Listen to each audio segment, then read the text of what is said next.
Hello বন্ধুরা, আসসালামু আলাইকুম। আজকে আপনাদের মাঝে আমি যে ভিডিও নিয়ে আসবো সেটা হচ্ছে যে আপনারা আপনাদের যে কোনো সবজি জাতীয় প্রজেক্টে মাছি পোকা জৈবিকভাবে কীভাবে দমন করবেন তার ভিডিও আপনাদের মাঝে তুলে ধরবো। চলেন ভিডিওটা শুরু করা যাক। আপনারা দেখতে পাচ্ছেন এটা হচ্ছে আমার একটি ধন্দুলের প্রজেক্ট, আর এইদিকে রয়েছে আমার এটা চিচিঙ্গার প্রজেক্ট। আমি যেহেতু আপনারা জানেন যে কুমড়া জাতীয় ফসলে প্রায় 60 থেকে 70% কিন্তু মাছি পোকা দ্বারা নষ্ট হয়ে যায়। এই মাছি পোকা আপনারা দুইভাবে দমন করতে পারেন। প্রথম ভাগ হচ্ছে রাসায়নিক ভাগ এবং দ্বিতীয় ভাগ হচ্ছে জৈবিক ভাগ, যেটা হচ্ছে আপনার সেক্স ফেরোমন ফাঁদ বলে, আর একটা হচ্ছে ইয়েলো পেপার বলে। আমি আজকে আপনাদের জৈবিক যে দিকটি রয়েছে ইয়েলো পেপারের দিক, সেটা নিয়ে আপনাদের মাঝে আমি বিস্তারিতভাবে আলোচনা করব।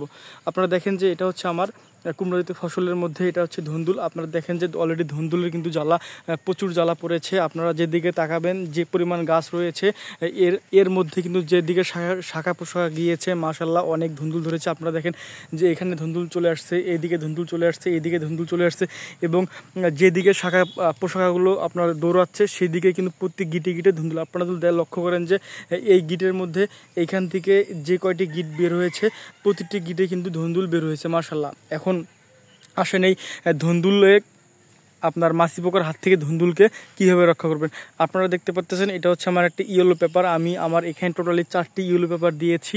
এই ইয়েলো পেপার হচ্ছে আপনার যে ধুন্দুল বা কুমড়া জাতীয় ফসল রয়েছে এই ফসলকে মাছি পোকার হাত থেকে রক্ষা করবে। কারণ আপনারা দেখতে পাচ্ছেন এটা হচ্ছে ইয়েলো পেপার। অলরেডি কিন্তু অনেক মাছি পোকা বা মশা মাছি অনেক এখানে ফাঁদে ধরা পড়েছে। আপনারা দেখেন যে ভালো করে লক্ষ্য করেন যে প্রচুর কিন্তু ছোট ছোট ক্ষুদ্র ক্ষুদ্র মশা এবং মাছি ধরা পড়েছে, আর ওইদিকে কিন্তু যে মাছিগুলো রয়েছে সেগুলো ধরা পড়েছে। এবং এটা দেওয়ার একটি বিশেষ গুণ হচ্ছে যে আপনার খেতে মশা মাছিগুলো যেগুলো হচ্ছে আপনার ভাইরাস জনিত আপনার প্রতিটা রোগ সৃষ্টি করে সেগুলো আপনার এটা দেওয়াতে ইউলো পেপার দেওয়াতে সেগুলো ধ্বংস হয়ে যাবে। এবং আপনারা দেখেন অলরেডি একটা মশা পড়েছে কীভাবে নড়াচড়া করতেছে। আর এটা দিলে কি হবে যে আপনার প্রজেক্টের যে আপনার ধুন্দুল বলেন, কুমড়া বলেন, তারপরে আপনার করলা বলেন, এগুলো মাছি হুল ফুটিয়ে নষ্ট করতে পারবে না। এখানে হচ্ছে আপনার মাছিটা যদি বসে, এটা হচ্ছে ইয়েলো পেপার, এখানে এক ধরনের আঠা দেওয়া আছে। এই আঠার মধ্যে যখনই যে কোনো পোকা মাকড় বা মশা মাছি বসলে কি করবে, উঠতে পারবে না।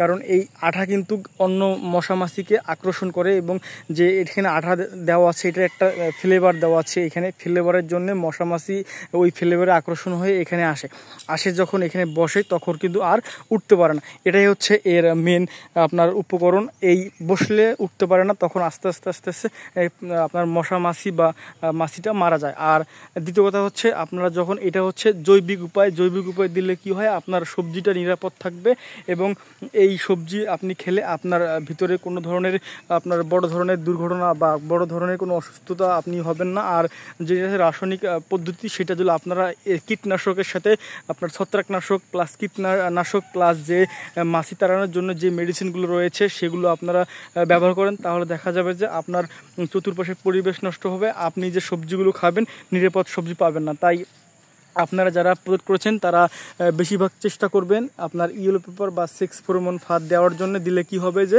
আপনার আশেপাশের পরিবেশ ভালো থাকবে এবং আপনার সবজিটা একদম নিরাপদ থাকবে। আপনারা দেখেন যে আমার গাছে মাশাল্লাহ অনেক ধুন্দুল চলে আসছে। আমি গতকালকে আপনাদের দেখাইছিলাম যে আমার গাছে কীরকম ধুন্দুল রয়েছে, তারপরেও আজকে যেহেতু আমি আপনাদের মাঝে নিয়ে আসলাম যে ইয়েলো পেপারের কাজ কী এবং আপনার প্রজেক্টে আপনারা কী হবে আপনারা যে মাছিগুলো রয়েছে সাদা মাছি বলেন বা যে কোনো মাছি বলেন সেগুলো কীভাবে তাড়াবেন তার ভিডিও আপনাদের মাঝে আমি বিস্তারিতভাবে আলোচনা করলাম। আর এর পরবর্তীতে আমি যদি আমার প্রজেক্টে আপনার যে তাবিজ বলে যেটাকে বলা হয় সেক্স ফেরোমন ফাঁদ, সেটা যদি আমি ব্যবহার করি তাহলে আমি ওইটার ভিডিও আপনাদের মাঝে নিয়ে আসবো। আর আমি যদি রাসায়নিকভাবে আমার ক্ষেতের যে মাছিগুলো রয়েছে সেগুলো যদি তাড়াই তার ভিডিও আপনাদের মাঝে আমি নিয়ে আসবো ইনশাআল্লাহ। আপনারা দেখেন যে আমার গাছে কিন্তু মাশাল্লাহ যেদিকে শাখা পোশাক গিয়েছে সেদিকে কিন্তু ধুন্দুল দৌড়াচ্ছে। আপনারা লক্ষ্য করবেন যে আপনারা দেখেন যে এইখানে আমার একটা ডোগা রয়েছে, তো তার শাখা পোশাকা রয়েছে। শাখা পোশাকা আমি আপনাদের জুম করে দেখাই যে যেদিকে শাখা পোশাকা গিয়েছে আপনারা লক্ষ্য করেন সেদিকে শুধু ধুন্দুল আর ধুন্দুল। দেখেন প্রতিটি গিটে গিটে ধুন্দুল মাশাল্লাহ চলে আসছে। আশা করি আর 1 থেকে 2 সপ্তাহের মধ্যে আমার মাছা কানায় কানায় ভর্তি হয়ে যাবে শুধু ধুন্দুল দিয়ে। আর এ পাশে রয়েছে চিচিঙ্গা, এটা একটু লেট হবে, এটা 2-4 সপ্তাহ লাগতে পারে, যেহেতু গাছ এখনও ছায়া যায়নি, কিন্তু গাছের কন্ডিশন ভালো রয়েছে। আপনারা দেখেন যে গাছে কোনো ছত্রাকের আক্রমণ নেই এবং গাছের যে শাখা প্রশাখাগুলো রয়েছে মাশাআল্লাহ অনেক সুন্দর এবং অনেক দৌড়াচ্ছে। যেহেতু আমি এই প্রজেক্টে আগে আমি করলা রোপণ করেছিলাম, করলার পরে আমি এইটাতে করলা ছিল, আমি এখানে চিচিঙ্গা দিয়েছি আর এখানে আমি দিয়েছি ধুন্দুল। আপনারা দেখতে পাচ্ছেন এটা হচ্ছে ধুন্দুল আর এদিকে হচ্ছে আমার চিচিঙ্গা। আপনারা দেখেন সম্পূর্ণ প্রজেক্ট এটা হচ্ছে আমার এখানে 2টি মাছা রয়েছে, 12 হাত 24 হাতের মধ্যে আমার 4টি লাইন রয়েছে। আমি বিস্তারিত আপনাদের মাঝে অন্য একদিন নিয়ে আসবো আমি কীভাবে আমার এই প্রজেক্টে আমি বেড কেটে বা মাছা তৈরি করার তো ভিডিও আপনাদের আগে দেখাইছি। আমার এই 12 হাতের মধ্যে কিভাবে আমি 2টি সারি দিয়েছি তার ভিডিও আপনাদের মাঝে অবশ্যই তুলে ধরবো। এতক্ষণ আমার ভিডিও দেখার জন্য আপনাদের অসংখ্য ধন্যবাদ। আসসালামু আলাইকুম।